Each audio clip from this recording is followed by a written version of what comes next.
Hello guys, today I'm gonna show you how you can open the setup and I'm gonna explain all the settings in the BOSCH Dishwasher SMV. So to open the setup, hold the speed perfect button for 3 seconds. And we are starting from the H04. This is a water hardness. R05, it's a dosage of your rinsite.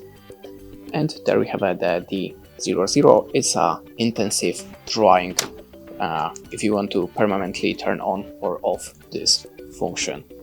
Okay, let's go to the next page on my manual. The A00, it's hot water. This is a time light. Sorry about that, that was a beep sound level.